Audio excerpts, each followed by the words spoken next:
everybody, and thank you for joining us today. I'm Julie Huffman, the genealogy librarian at the Los Angeles Public Library, and this is Genealogy Garage, our monthly session where we bring people in to talk about different aspects of genealogical research. We usually meet every third Saturday, and if you want to join my mailing list and hear about upcoming talks, just shoot me an email right here. Genealogy Garage is co-sponsored by the Southern California Genealogical Society and the Genealogical Society of Hispanic America, the Southern California chapter. Thanks to both of those groups for being such great partners, and especially want to shout out to Charlotte Bocage and Kevin Williams. Today's presentation will be recorded and available to watch after the fact.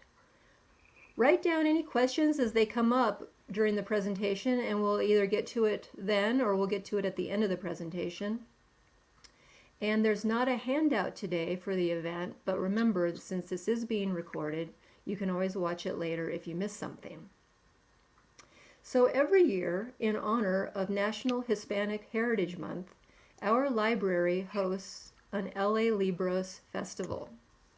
I'm going to bring that up for a moment so you can see our website. The festival offers 2 days of entertainment starting next Friday for all ages, featuring Spanish language and bilingual storytelling, performances, workshops, and award-winning authors. So go to this website, the web address that you see on the screen, if you want to see all the great things we have planned. Today, however, we're thrilled to get an early jump on the festival by offering a genealogy program that features how you can search for your Hispanic ancestors. The Family History Library, and for those of you who are beginners to genealogy, you're going to want to commit this website URL to memory. But the Family History Library has offered up one of its experts to teach us today. Lynn Turner has been an accredited genealogist in Spain research in 2006 and has worked with FamilySearch for 17 years. Currently, he is the assistant director of the Family History Library. Now, it's wonderful weather here in Southern California, Lynn. What's it like up there in Salt Lake City? It is rainy today, actually. Oh my So gosh, we could use some.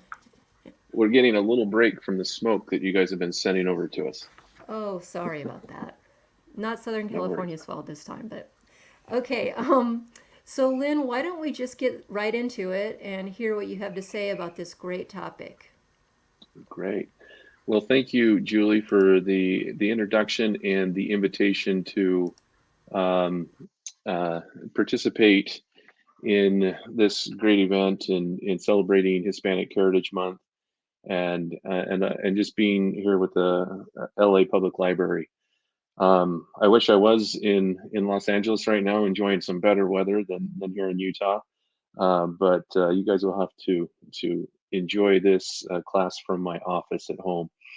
And we're really excited. I'll be presenting some topics, just an introduction to Hispanic genealogy resources this morning. And my colleague Arturo Cuellar will be presenting a very similar presentation or class after mine later this afternoon. But as Julie mentioned, my name is Lynn Turner. I work as the assistant director of the Family History Library in Salt Lake City. And I've been accredited in Hispanic genealogy for about 15 years now.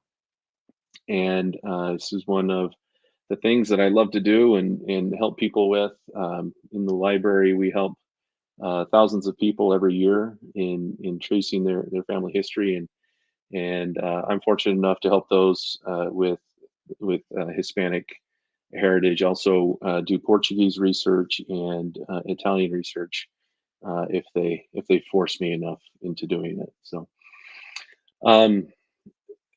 I just wanted to get started today by I'm going to shift between some slides, some presentation slides, and then I'm going to go live and show some things on FamilySearch and also a couple of other websites. And as we go, hopefully Julie, or others that may be familiar with some of these resources can post the links or the URLs in the comments so everybody has them. I also would welcome all of those that are participating today just to leave in the comments section where you're from or where you're researching, and also be asking questions in the comments. For about half the class today, I'll be showing some prepared items, and then we'll switch over and answer some of the questions that are coming in. So please ask questions.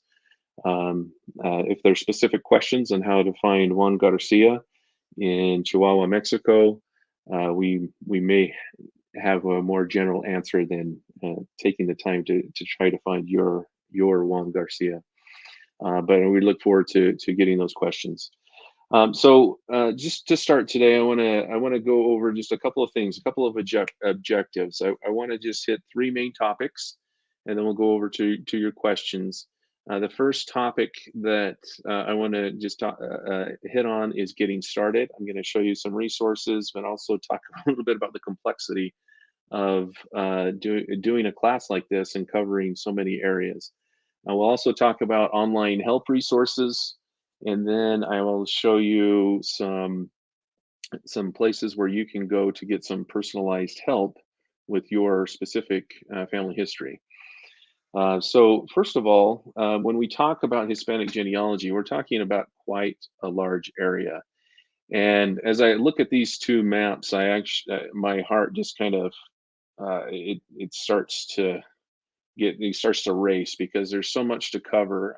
Just recently, about 2 months ago, we did a week-long seminar on Hispanic genealogy, and we just barely scratched the surface in a week, which is about 15 to 20 classes. And here we have about 60 to 90 minutes to cover a very broad topic. But Hispanic genealogy has a lot of common characteristics or similarities across countries and across cultures, but it also has some uniqueness. When we're talking about, for example, Colombia, there's going to be some differences than compared to Mexico or Guatemala versus Argentina. So and then you take into consideration Spain and the different autonomous communities throughout Spain. There are uniqueness with language, cultures, and research in general. And so when we talk about Hispanic genealogy, we're really covering all of it. I will talk about some of the common principles today, but know that there's some uniqueness as we get into in specific areas related to Hispanic genealogy. Before you start your Hispanic genealogy, it kind of goes without saying you need a basic understanding of Spanish. The records are in Spanish for the most part. There is some Latin. I just recognize my Utah accent. I'm sorry. There is Latin records, and also you will see Catalan records and a couple of others. Again, depending on different regions where you're researching. But Spanish is the main one that you will need a basic understanding of. Not all records are indexed, which makes it even harder because we need to be able to read the Spanish paleography. So oftentimes people say, well, I did a search on your website at FamilySearch. I searched on Ancestry. I searched Google and I didn't find anything. So I'm at a brick wall, or I'm having difficulty and there's no hope for me. In reality, not everything is online. I'll just give you just a little example. And the next bullet's about Spanish Catholic records, which are key. But the Catholic records are kept at the parish level, and they are organized typically by diocese or archdiocese. In Spain, there are 70 dioceses throughout the country, and FamilySearch has either microfilmed and then converted those microfilms to digital, or started with digital records in digitizing Catholic Church records in Spain for 23 of the 70 dioceses. So that just kind of puts into perspective of how much is online and how much is not online, right? Less than 50% Basically 65% of the records in this just Catholic Church records are still only accessible in person in an archive. And so that makes it difficult to do our research sometimes, but it also is reinforcing that sentiment that not everything is online. I did mention here, and I have been talking about Spanish Catholic church records. They are the best in the world, oftentimes providing 3 generations in a baptism record, for example, or providing very detailed information about a bride and groom and their parents and where they were born, and leading us to other records with that.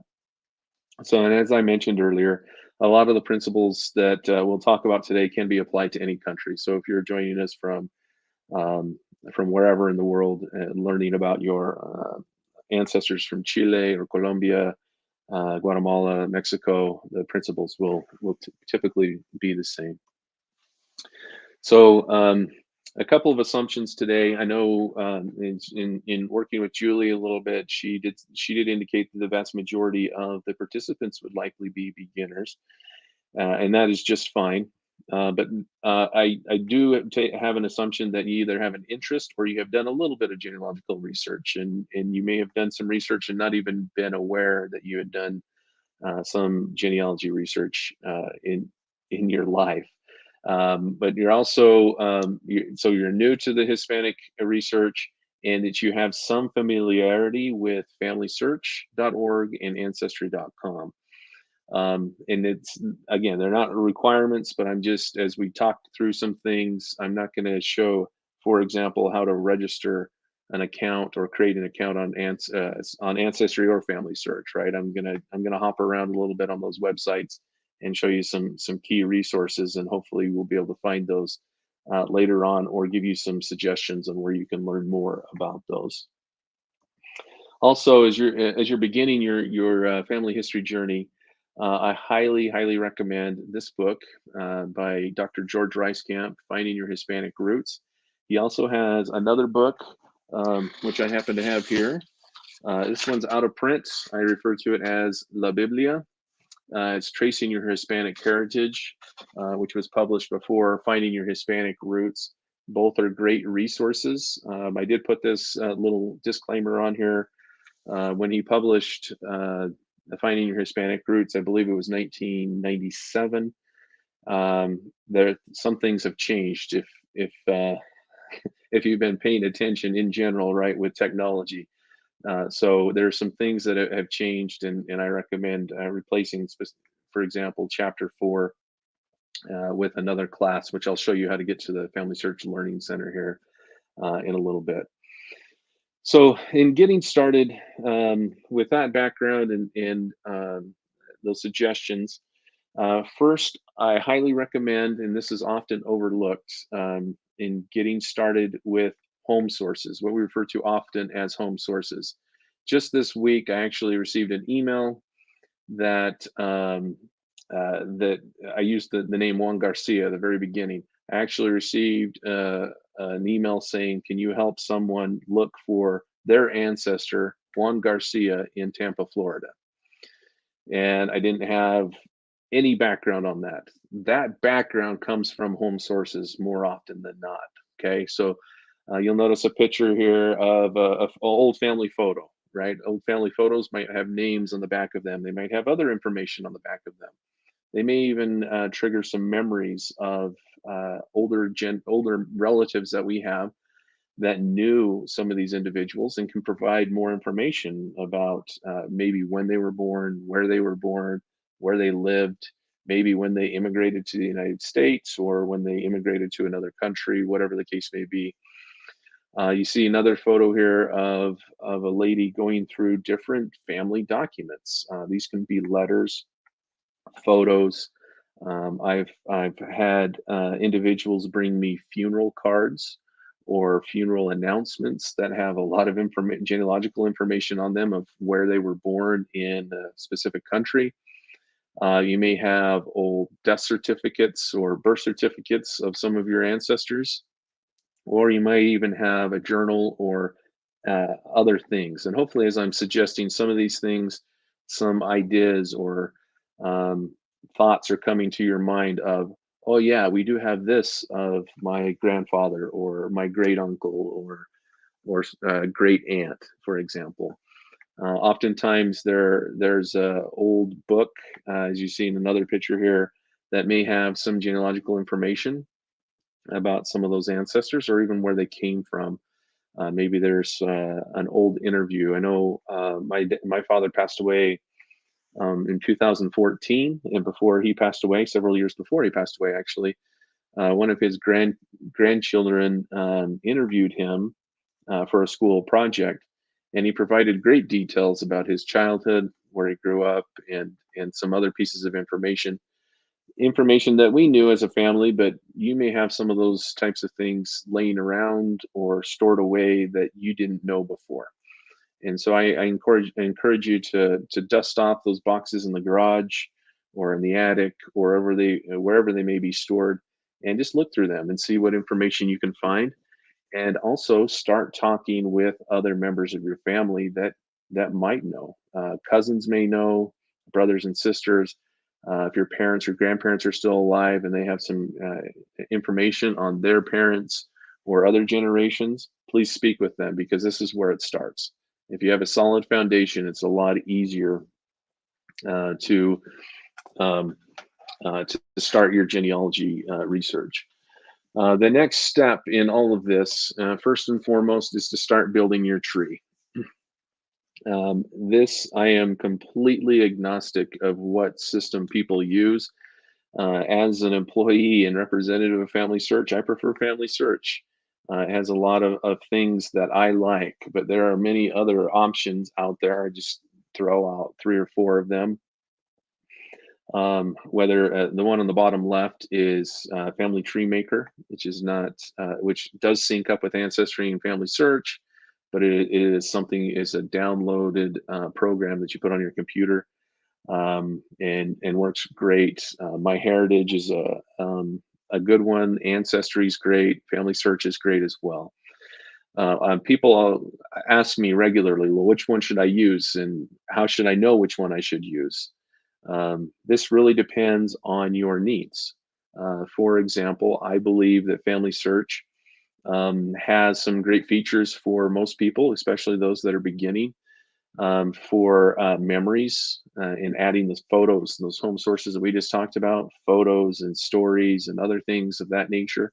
I like that experience.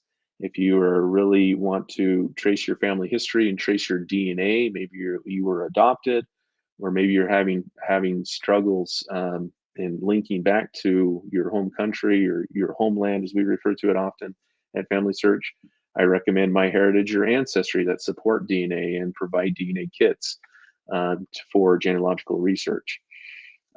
So this really comes down to what your preference is. If your preference is whatever is free, then go down the free route.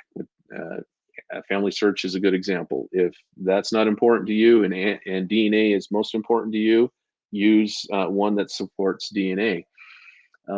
But in all of these programs, all of these systems, whether they're online or on a computer program on your computer, all of them will do similar things. This is an example of FamilySearch where it's actually, I've circled some of these blue boxes.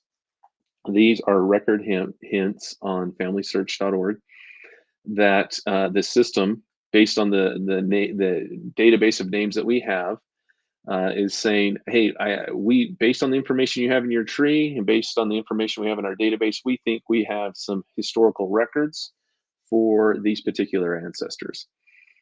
So you click on that, it would show you what that particular record was, and you could say, yeah, that's my ancestor, and you could associate it with him or her, and or you could say, no, that's not my ancestor, and decline that suggestion or hint, as we call them.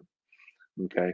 So other sites have very similar things. All the ones that I just showed you with Ancestry and MyHeritage all have a very similar feature, which I really appreciate, because we sometimes we get focused on one side of the family, and maybe there's some record hints on the other side, and we come back, we can sync up with those. So at this point, I'm going to shift gears just a little bit, and I'm going to share some things for online. Give me just a moment, please.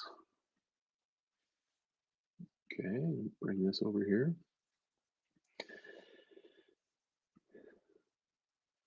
All right, and Julie, if I've missed something, or if you'd like me, if there's been a comment or question that you think I should address right now, please let me know.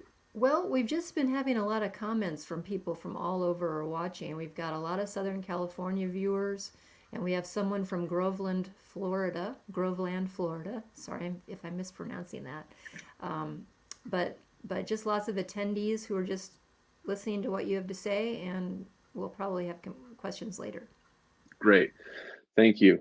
Well, I'm going to sign into FamilySearch here, and I'm actually, so this is FamilySearch.org. It's mentioned earlier, right at the beginning, that I work at the Family History Library, so which is owned by FamilySearch. So if we do just a little history lesson, I won't bore you. It'll take 30 seconds. The Genealogical Society of Utah was created in 1894, and it has gone since 1894. It's gone through a lot of different things. It started collecting books to help people do their family history and genealogy in 1937, 1938, right before World War II, or right as World War II was starting. We started microfilming records, especially in Europe, where we had some concern that there might be some record loss. And from the 1930s up till about the year 2000, it was exclusively capturing microfilm in different archives around the world. And then in 2000, we started converting to digital. And by about 2010, everything was digital. And so all new acquisition is digital. Okay. So what and that's family, and the name is changed from Genealogical Society of Utah to FamilySearch. FamilySearch is quite a big organization, sponsored by the Church of Jesus Christ of Latter-day Saints. And this is the web presence for FamilySearch. The Family History Library is the brick and mortar facility of FamilySearch. So people come to Salt Lake all the time to continue to access records that are not all available online at this time. But so that was your brief history lesson. So this is FamilySearch.org. If you are not familiar with FamilySearch, or have never used it, or have been thinking about using it, this is your number one. This is not just me plugging my company, okay? But this is your number one website for Hispanic genealogy, period. The reason behind that, so I just mentioned the history, right, of FamilySearch. In 1955, we started to acquire records in archives in Mexico. And so in 1955, we started in Mexico, and between 1955 and now, we've been acquiring records to make available for people to do their family history, and throughout all of Latin America, okay? Companies like Ancestry, MyHeritage, and others are for profit. FamilySearch is nonprofit. So we do acquire records from around the globe. We also focus on records at risk. So if we are aware of records that may be in imminent danger, then we will work with the government or ecclesiastical jurisdiction or representative for those records, and see if we can preserve them. Latin America has not been a big hotbed for Ancestry, for example, so they don't acquire a lot of records in Latin America. So we've been acquiring the longest, and we have the most available. Okay, and we continue to make records available. We've actually automated some computer technology that will read Spanish paragraph records, Catholic Church records, and the computer's indexing them at about an 85-90% accuracy. So, and we've published about 50 million additional indexed records this year from Latin America. So um, it's free. You're not going to get any. You're not going to get spammed. This is just a place to come and preserve your family history, and take advantage of the resources that are available on FamilySearch. Okay, so this is FamilySearch.org. I'm going to just hop over to our website, which is the Family History Library, which is just a part of FamilySearch.org site. Okay. And this, the reason I do this is I'm going to jump off just to show you some of the resources that are available through the library. So I'm just going to scroll down just a little bit, and I'm going to enter right here where it says learning. And the first place that I'm going to show you is this section on library classes and webinars. Okay, and this is going to give us the first stop, if my internet will cooperate. There we go. Is upcoming webinars, and it's actually broken out by different areas. You'll see we do quite a big seminar week or weekend for Day of the Dead, and so you'll see some here in Spanish. Not every class on Hispanic genealogy is in Spanish, but if that is something of interest to you, you can see the dates. Actually, these are next week for Hispanic Heritage Month, but also we'll have some more things for Day of the Dead that'll be on here as well. But the other place I want to show you is right here, this list of all online classes in the FamilySearch Learning Center. And this is, and I'll show you, this will actually link you right to the Learning Center. And you can filter this list by any one of these columns. And what I'm going to do right here is going to filter it by language. And as I mentioned, not everything is, not everything on Hispanic genealogy is in Spanish, but I'll just give you an idea of, there's a lot of classes in English. Here are all the classes that are in Spanish. These are all free. They're pre-recorded. You can come and learn about ancestors in Peru, Cuba, and how to do your family history in these areas. So take a look at this page. Get familiar with the content that's here. Excuse me. And take advantage of the free resources that are available. If Spanish is not, if you're not comfortable with Spanish, and I've helped plenty of people that their first language is English, then come over here to presenter, and they'll kill me if I do this, but I'm going to do it anyway. But you'll notice Ada Nelson has a bunch of classes in Spanish. I mentioned the ones on, I think I mentioned one in Peru, but here's Ecuador, Costa Rica. She has Caribe, other classes that Ada has done. But if you do just Control F or Command F and search for Debbie, she's one of our colleagues at the Family History Library. She teaches both English and in Spanish, but you'll notice a bunch of classes also in English. Okay. Also, another one that another colleague of ours, Lauren. Lauren also teaches in English and Spanish, but you'll notice that this is one I wanted to highlight, this paleography series that she put together for reading names, birth dates, and so on and so forth. Okay. So a lot of good resources for you to learn different things that will help you, right, and get started. So that, if I hop back, that is under library classes and webinars. Okay. And if you want to just go to the Learning Center itself, which Julie just put, she put the page that I was just looking at on the class today. But if you want to go straight to the Learning Center, and the reason I showed you the class list is because the Learning Center search engine isn't as good as I would like it to be. And so you come in here and search for Debbie, you may not find all the classes that Debbie taught. Or if you come in and search for Mexico, you may not find everything for Mexico or for Argentina or wherever you might be researching. Okay. All right, so I'm just going to come back. I'm going to come back to this page, but again, under if we come to the Family History Search, FamilySearch.org, and to the library, Family History Library, and you can just Google Family History Library. This page should be come one of the top results. But I'm going to come back to learning.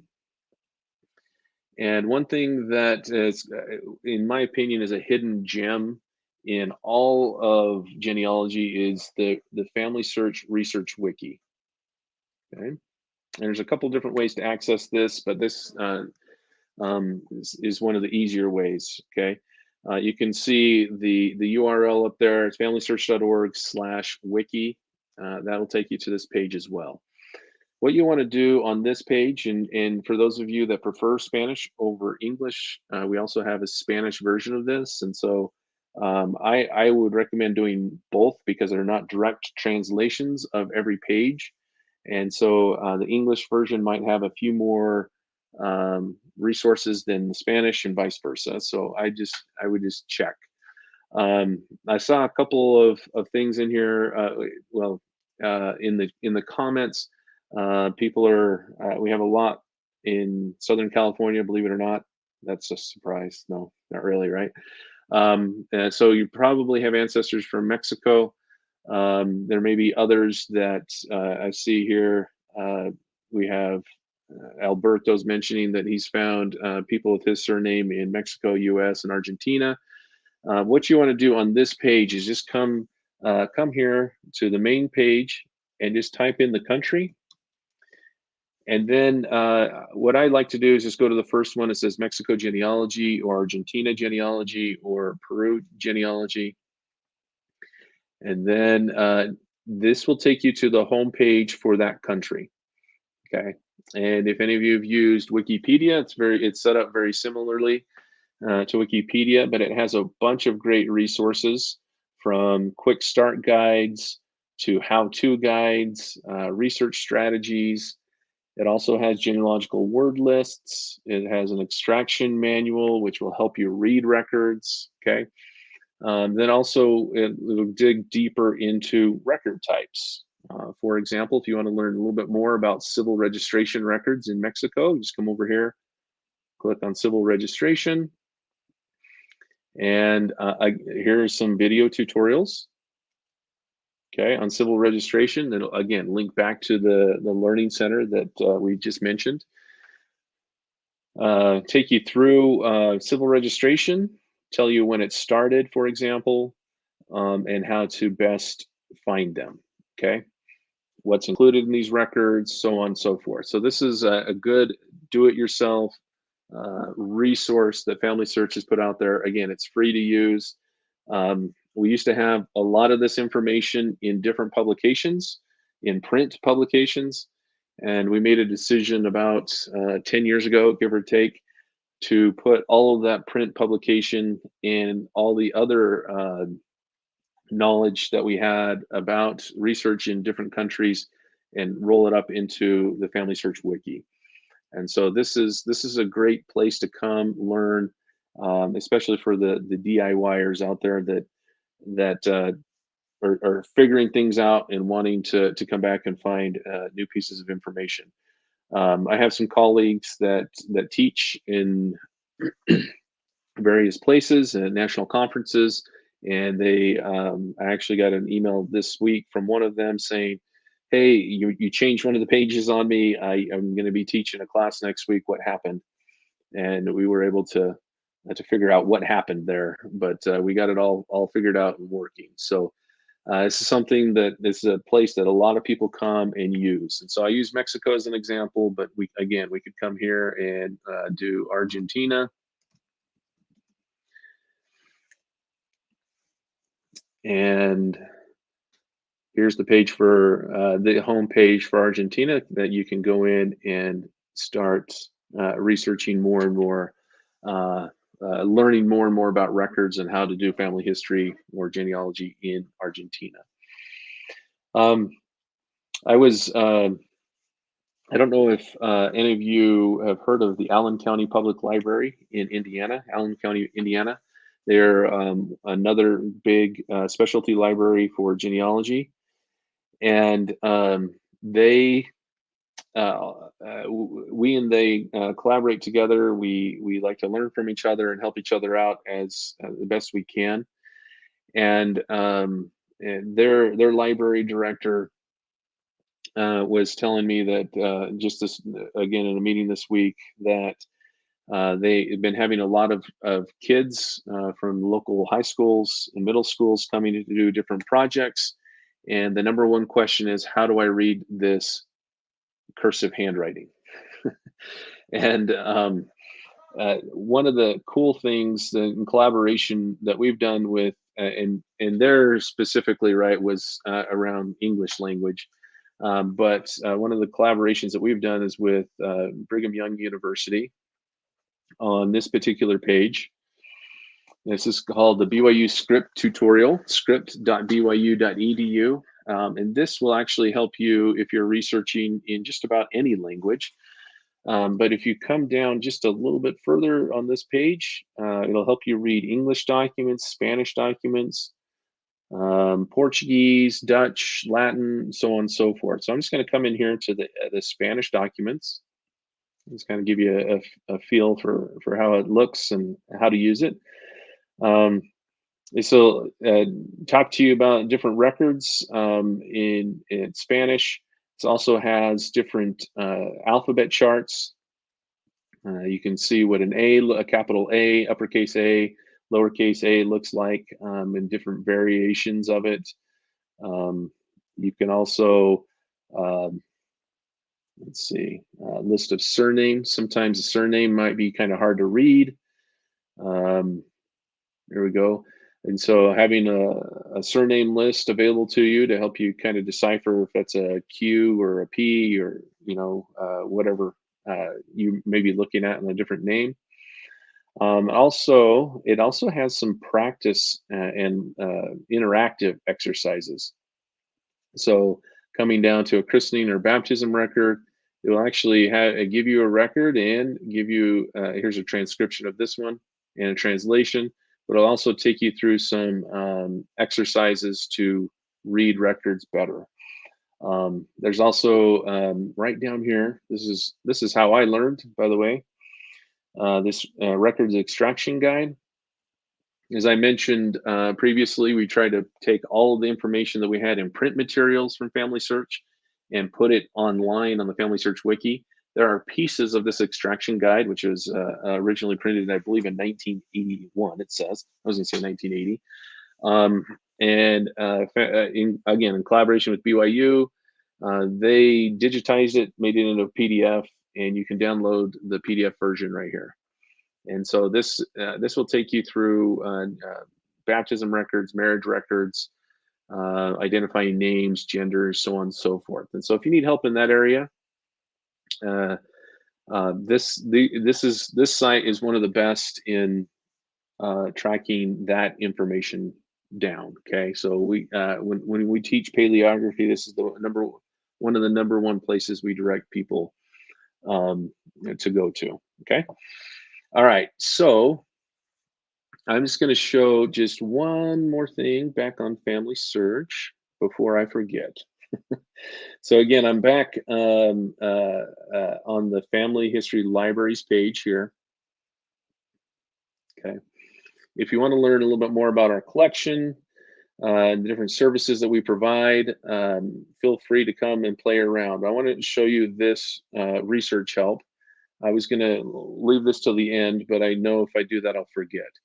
So one thing that we started providing during the pandemic was an ability to connect with our research staff online. This service we launched virtual genealogy consultations. These are 20-30-minute consultations where you can come in, ask a question. I don't know if any of you have been to a conference in person where you attend a class and then 20 people line up to talk to the presenter and ask them their question. And that can result in a 30-second exchange because the person in front of you took 20 minutes, right? This is an opportunity for you to schedule a consultation. You can learn more about them. This is done via Zoom. You can schedule an appointment with one of us, and it's a free service that we provide. We just want to help you with your family history. It doesn't matter if you use FamilySearch or not. It doesn't matter if you're a beginner or advanced. We'll just sit down, collaborate, and talk through some things, and get you started and get you pointed in the right direction. Okay.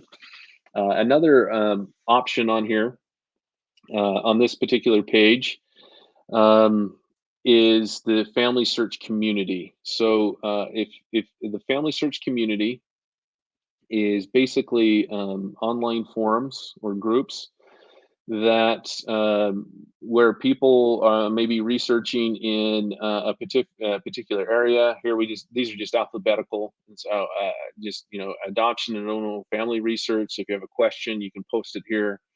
We have a lot of people watching these groups and participating in them. If I do, I'm not going to do Spanish. There we go. Let's just do Latin America, for example.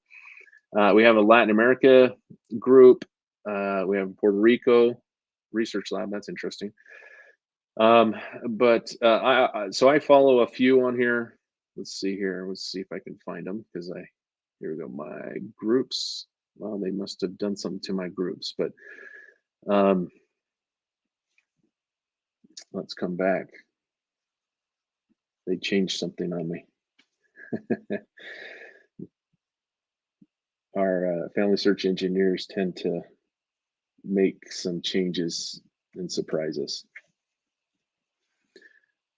So here are, I just searched for Mexico. Here are different questions that people have asked about Mexico. And anyway, you can interact with people. I'm not signed in, that's why. It's not pulling anything up for me. So use this. While I'm talking about community, I will also highly recommend joining Facebook groups for your country or for a specific region that you may be interested in. I recommend this because you have a lot of people that with a lot of experience and sometimes with very localized knowledge that can help you figure things out. Just to give you one example, I was helping an individual researching in Mexico. The record indicated that the ancestor was born in a certain place in Asturias, and it actually named the place. I looked it up on Google Maps and found a golf course, which was pretty cool because I like to golf. However, I knew the person wasn't born on a golf course in 1875 or whatever it was. And so I actually went to the Asturias Facebook group, Genealogy Facebook group, and asked them a question. It's one of the groups that I participate in, and said, "Hey, I just found this record in Mexico. It gives me this place. Can someone help me out in figuring out where this locality is so I can then ask for a birth certificate and continue on to research?" And within 35 minutes, I had 4 or 5 responses of this is where it's at, this is the jurisdictions, and this is where the records are kept. And so those Facebook groups can be very, very key. So I see a question on here, where do you find those community, well, I found the community groups, but also Facebook groups. I just go into Facebook searching groups for Mexico genealogy or Spain genealogy, Granada genealogy. As I mentioned, they're either by country or by a province or a region. Spain typically breaks theirs up into different regions, and because there's more localized focus and knowledge in those areas. And there's some groups are more active than others. Let me also just come back here to the Family Search Library site. And this, it goes for any page when you're on FamilySearch.org. If you click on this question mark, you'll actually get the community option right here. And this is where you can find the research groups also on FamilySearch.org. Okay. All right. So I have rambled on for 45 minutes. What I'd like to do right now is talk. Yes, and I think Julie posted this on there as well. Facebook groups are very good for translation help or deciphering different words in records. Very, very, very good for that.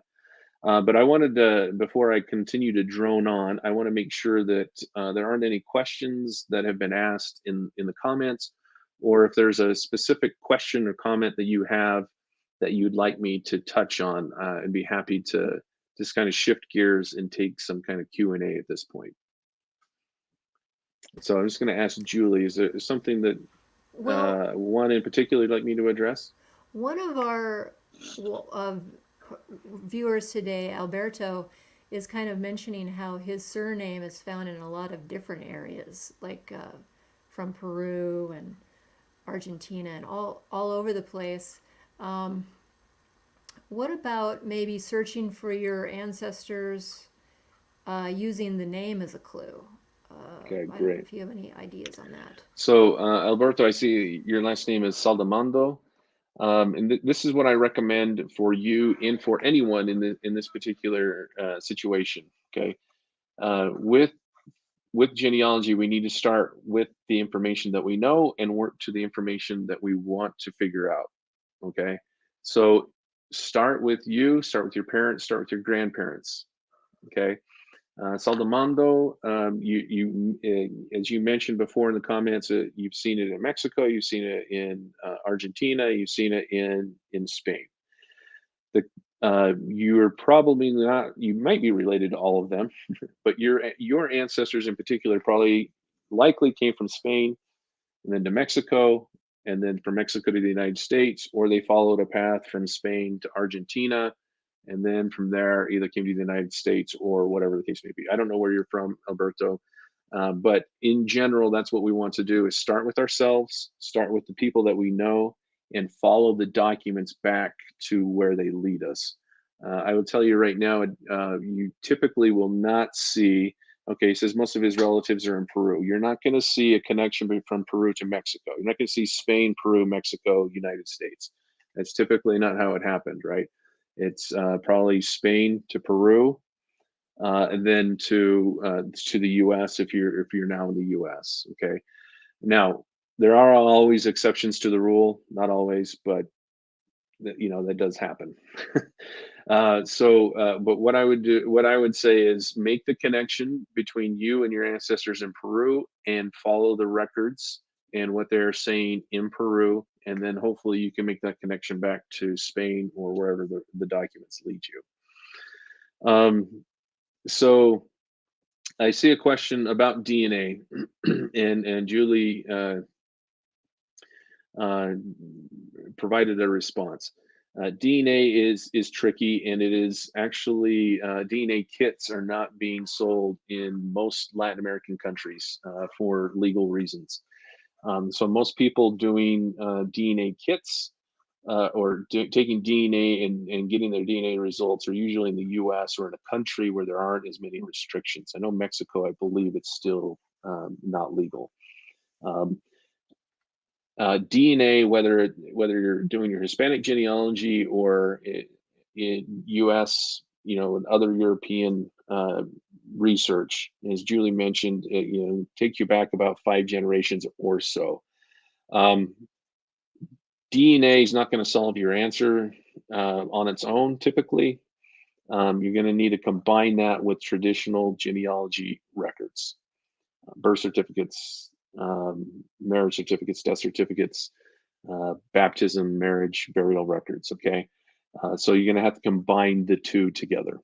Okay, but that is, and I wouldn't always trust the DNA results. I see one here from Mike saying, "My dad is from Cuba, back to Canaries, but I have more Portuguese DNA."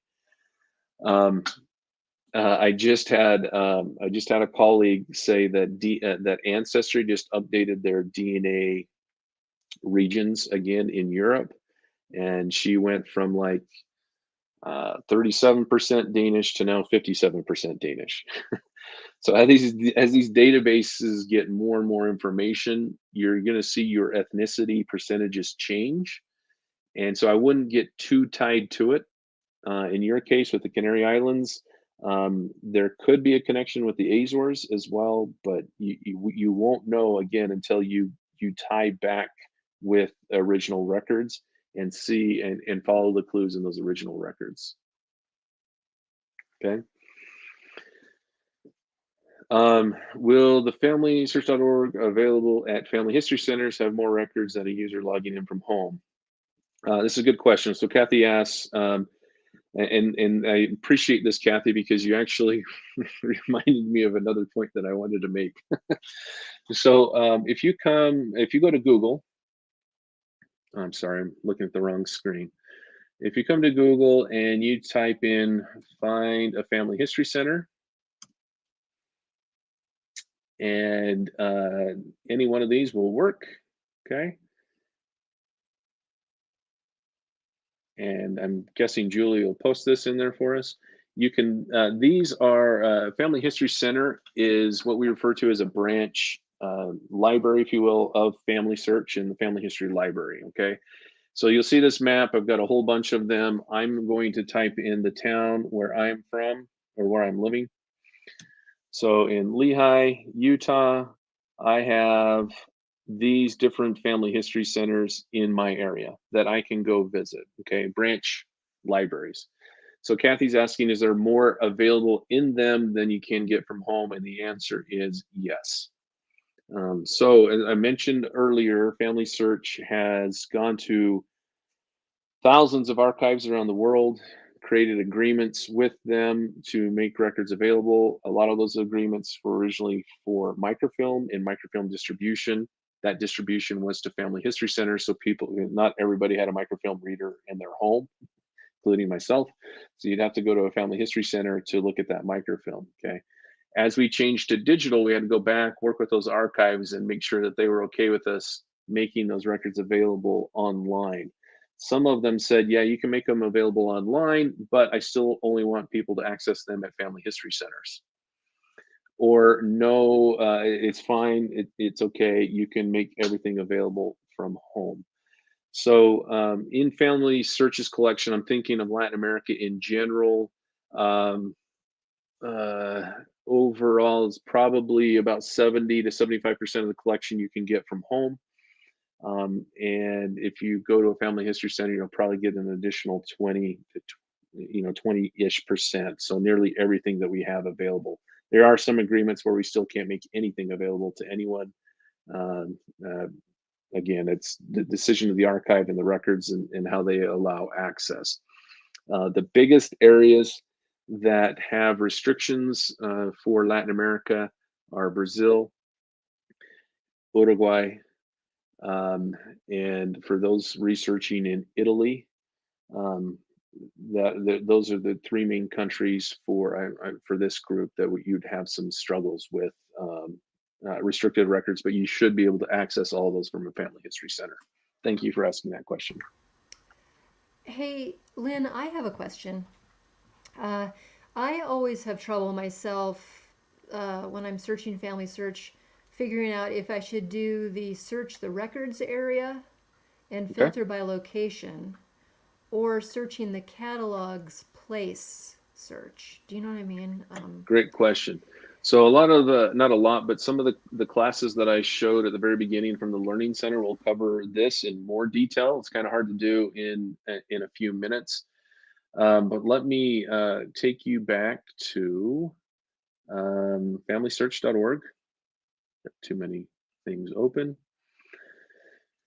So to access historical records on FamilySearch, you can do it a couple of different ways. I'm going to show you 3 different ways to do that today. So first of all, you come here to search. And under the search option or menu, you have records, images, and catalog. Books, there's not a lot for Latin America in the books area. These are be digital books, by the way. They're books that have been digitized. But I'm gonna show you records, catalog, and then images. So records first and foremost. These are records that have been indexed from original records. Okay, so I'm going to come in here and do a search for, I keep saying Juan Garcia, but I want to give you guys a better experience than Juan Garcia. Um, let's do Marcial Ines. Okay. Now, this is one that I was working on with somebody this week, and so I think it's a good example. Okay. They were born in, he was born in 1897 in Spain, but he immigrated to the United States. So I'm actually going to just start my search here for Marcial Ines, and I'm going to put right here on country, I'm going to put United States. And for the state and province, he actually went to Florida. So I'm just going to type in Florida there and hit search. And this is a pretty unique name. It's a little bit less common, right, than say um, Juan Garcia, right? But you'll notice the different hits that we have for Marcial Ines. Okay, so here is a 1940 U.S. Census. We also have a Social Security Death Index, Find a Grave, Death Index. Not all of these may be for him. This is a cool one that I'll show you here. I will note over here on the side where it says view and it has a little family tree. This means this record is already, and this person in this record is already associated with somebody in the family tree. This means it's been indexed, or the indexed information is available, and if there's a camera, then the image is available to view. So I'm just going to click on this one. Here's the information that was indexed from this image. And you'll notice that it gives his birthplace in Spain. I'll go to the image so you can see that as well. Nice. This particular one is nice and in color. And so here is, this is a World War II draft registration card, and gives some great information. I said 1897 when he was born. I actually disproved it. It was not 1898, it was 1897, but it's close enough on the year. So with other records, I should say. So that's one way to search. Now, when I did that search, I did specifically for him because I was looking for him. I'm going to put in here Manuel Bis in the country of Argentina. Just to give you an example from someone in Latin America. And here is one for Manuel in a census record. And I'll go just straight to the image where this information was indexed from, so you can see that as well. Okay, so this happens to be a census record in Argentina. And here's Manuel right here. He also had a son named Manuel. Okay. So that's one way to search records right on FamilySearch. If you, again, in going back to Alberto's question, in different places, start with the country that your ancestors came from, or where you live, or where they immigrated to. Oftentimes people are saying, hey, I want to make this connection back to Italy, I want to make this connection back to Spain, or I want to find my ancestors in Mexico or wherever. And the first question is, well, what records do you have that indicate where they came from and where they from in the country where they immigrated to? And people look at us funny, and it's really difficult to make a connection back to another country if you don't have specific location information. We've been talking about Juan Garcia. You can imagine how many Juan Garcias there are in Latin America, for example, or even in Mexico. And so having that, tying that individual to a place is going to be very key. All right, so the next place that I want to show you under search, again, I'll come back to the home page. I mentioned earlier that not everything is indexed. So I'm going to come up here to search. I'm going to come down to catalog. This is going to list everything that we have in our catalog. And I'm going to put in a place in Spain that I know doesn't have any records catalog index, excuse me. So I'm gonna search for Llanes, Spain. Okay, and you'll notice here the different categories of records that we have for Llanes. And then if I come in here to civil registration records, it says that we have civil registration records from 1836 to 1871. And here is where they're available. You'll notice that they're digitized. And if I click on any one of these cameras, you'll notice that there's no indexed information. Usually I have a thing right here that says index. I don't know if you noticed it before. But these particular images have not been indexed. And so I would have to go page by page in trying to find my ancestor in these records. Okay. So again, that's another example. If I come back to, let's see here. I was helping somebody in Alamos, Sonora earlier this week as well. Let's do an update on my search here. I'm actually going to go in a little bit and go to this one and look at some church records. Now, these church records for Alamos cover quite a big range. And you'll notice now I have a magnifying glass and a camera. The magnifying glass indicates that these records are indexed. So if I actually click on it,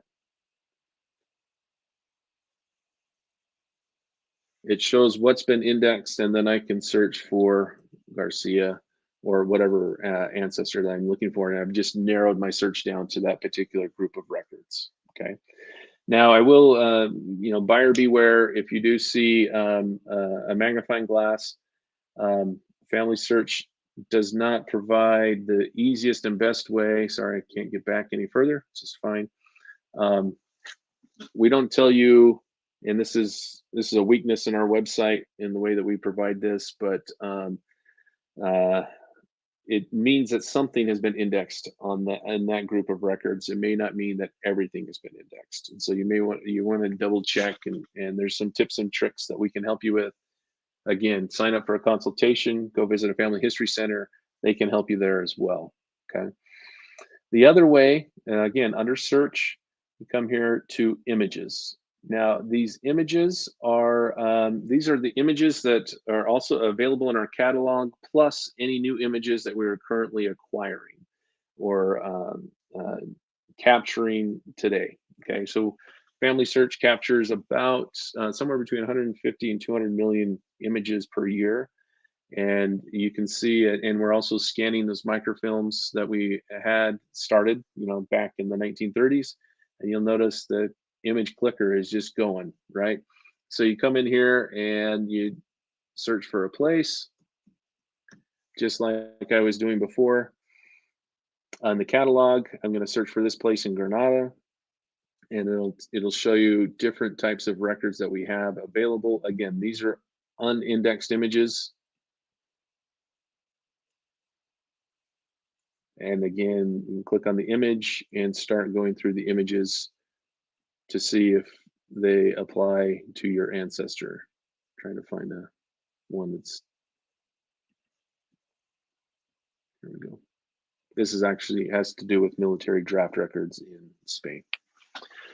Okay, so those are the three ways. Julian, I don't know if I answered your question, but I start with records, see if something is indexed, and I do narrow it down by place, and then I'll go to the catalog, and then I'll come to the images. Again, all for free. If you do see a camera icon with a key over it, that means the image is locked, and you should be able to get access to it in a family history center. Again, for most part, you guys should be able to access them. So, Lynn, here's a really interesting question, and boy, I don't know what the answer to this is, so hopefully, but let me bring it up. sure.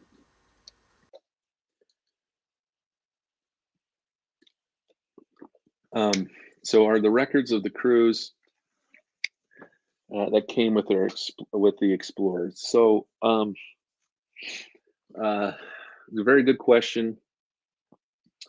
The answer is yes and no. um, uh, there is I actually would recommend, first of all, identifying which one that you which particular explorer, conquistador, or expedition that your ancestor may have been a part of. And I would start with some history books first, to see if there's anybody in a secondary source in a book that's listed everybody in a particular expedition, or and I'm just going to call it expedition, whether they came with Cortez, or if they were in the Garza expedition, for example.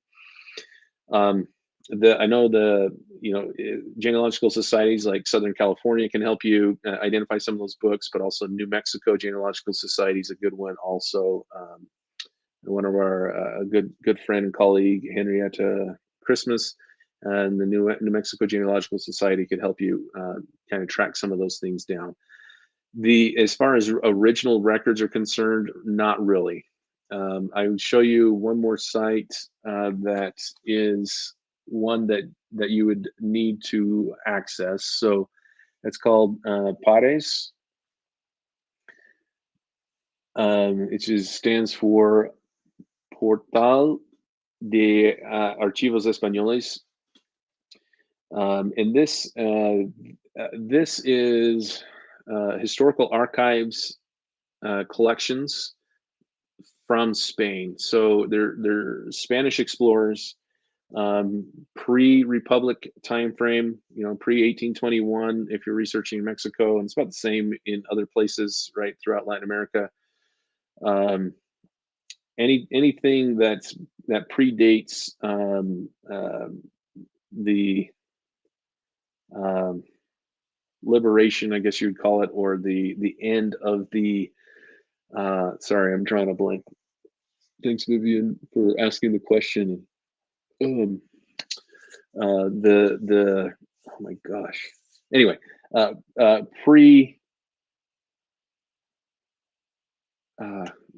pre-nationalism of the different countries. Sorry, I'm drawing a blank on the word.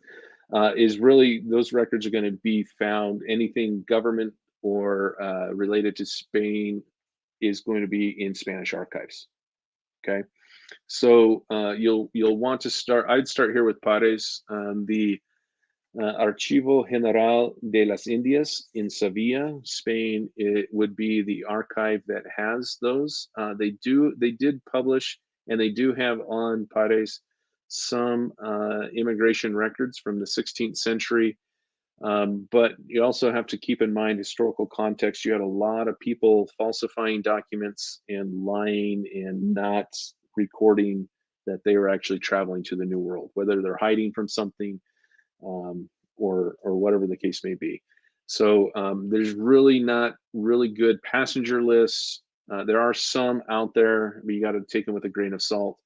There are also some good military records, as most of these men were part of military expeditions and had some sort of standing in the military. So you'll also want to check in the Archivo General Militar de Segovia as well. So there's some good publications for both of those archives that your local library should have. I know our library has a lot of those catalogs and other index collections of different books. So hopefully that helped answer your question. Okay. I have one that you may or may not know, but are all of the microfilm sets in that that the Family History Library owns, are they all digitized? I know they're not all been indexed. I wouldn't ask for that. That would be a miracle when that happens. But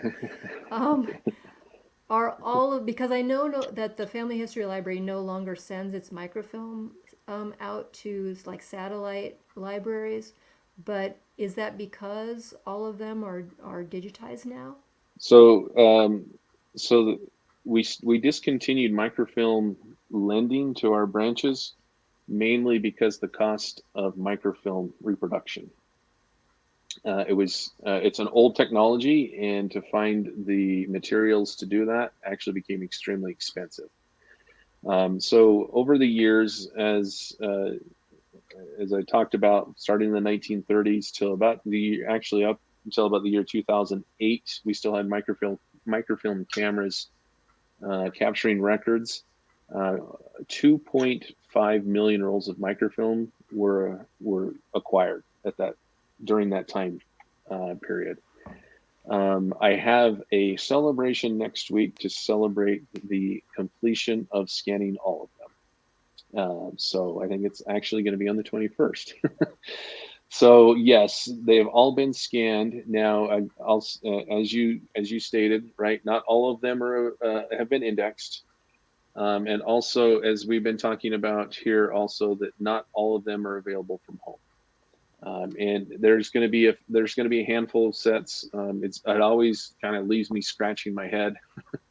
But Salt Lake County birth records.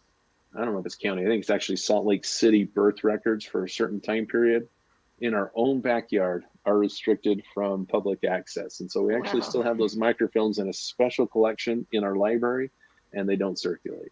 So we have scanned them, but we just don't make them available. Their own backyard, we can't even make those available. So there's going to be a few here and there like that in that same situation. But yes, all of them have been scanned. Yeah, and I just want to emphasize to those of you using FamilySearch, just because something doesn't pop up when you search using your ancestor's name doesn't mean it's not there. Because when we're talking about records being indexed, it's just a small percentage, or maybe not a small, but a percentage of them have been indexed, meaning when you type in a name, a record will pop up. So sometimes you literally just have to browse through those digitized images like you're looking at a book. Mm-hmm. And I've run into some great results that way. Yes, and I would also recommend and I just see that Alberto found his uncle's marriage record in Peru, I'm guessing. But when you find an indexed record, always look at the image. Not everything on that image was indexed. So I highly recommend looking at the index record and the marriage. So I'll give you an example. I was helping an individual this week. We were actually looking at we're in Alamos, that area in Sonora, and in Sonora, Mexico, and someone, I don't know if it was her son or some family member, had attached a record. It was a marriage record to this couple that we were researching. We're trying to extend a generation. So the marriage record, they attached it. They didn't add any additional information to her tree. We opened up the image, and I realized that it was a marriage dispensation that it went on for 6 images and had about 8 additional ancestors for her to add to her tree. It actually extended the generation by her tree by 2 generations on the line that she was looking at, and it added some cousins and some other brothers and sisters that she didn't have as well. So taking that extra step, taking a little extra time, reading through the actual original documents is very key. Those indexes are just finding aids just to get you started, get your feet wet. Sometimes they're very thorough and have really good information, but if not, then well, not. I always recommend looking at that image. Okay. If there aren't any other questions, I'm just going to go back to recommending that, just kind of where we begin with. First of all, to get started, talk with family members, start with home sources, start with yourself. Start asking questions of older family members, start piecing things together based on your ancestors' names and where they lived and the relationships that they had. So in the example of Alberto, making sure that Roberto is connected with his grandparents, right? So that we don't have Roberto Saldamondo connected to a completely different tree that is not his family. Okay, in this case, it seems like it's the right fit. So start there, start with yourself, and then start working back. There are tons and tons of resources. I like I mentioned at the beginning of the class, I didn't want to try to pack everything in 60 to 90 minutes to do everything right for 21 countries. It's just impossible. So get started. Find a place. I highly, highly, highly recommend FamilySearch for Hispanic genealogy. It's not going to be your only place. I've mentioned Ancestry has a couple of things, a couple of record sets that are very key, especially for Mexico. But in using both sites, you can get access to the same records, maybe just different search engines. And then also finding a place to put your tree. We'd love to have it on FamilySearch. You're going to get a lot more record hits when if you put it on FamilySearch, because we have more records from Latin America. And so we encourage you to do that. There are great classes in the Learning Center that will point you to where to find additional information on doing that.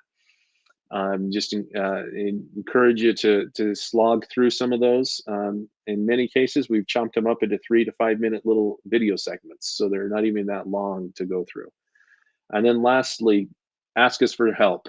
So I did mention social media on Facebook. Ask the community, get some information from them, but also come to us, ask us questions, sign up for a one-on-one appointment. We're happy to help you. Don't think your question's dumb. Don't think that, don't be embarrassed to talk to us or ask for help. It's something that we love to do and enjoy doing. Okay. And then last but not least, I highly recommend finding a family history center near you. We actually have a great family history center in Los Angeles. We actually have several. But the Los Angeles Family Search Library is one of our larger centers. This is where it's located at 10,074 741, excuse me, Santa Monica Boulevard. I know that the center directors there very well, and they'll take care of you and help you in your research. So with that, I think we're all done. Julie, if there's something that I missed, let me know. No, fantastic. And we've been getting a lot of thank yous in the chat box. I just wanted to also point out that later this afternoon at 1 p.m., Lynn's colleague Arturo is going to be giving a session that will be conducted in Spanish. And there might be a little bit of overlap in what they talked about and what Lynn talked about today, but he also might mention some other things. So if you are really interested in even more information, check in, and I put the URL to that in the chat box. But Lynn, I just want to thank you so much for generously donating your time today to talk about this great resource, the Family History Library and FamilySearch.org. And for those of you out there who are beginners, FamilySearch.org is a must-visit spot. I know Ancestry.com spends a lot of money advertising, and I love Ancestry, don't get me wrong, but FamilySearch is right up there. I mean, if not the first place to go for genealogy research. And Lynn, you and your colleagues are always so great in volunteering your time to teach us about it. So thanks again, and I hope we can have you or some other people back to talk about other topics in the future. Happy to help out, Julie. Thanks for inviting us, and I'm glad we were able to make this happen. So thank you. All right. Well, thanks. And thanks to everybody for watching. Have a wonderful weekend. Bye, everyone.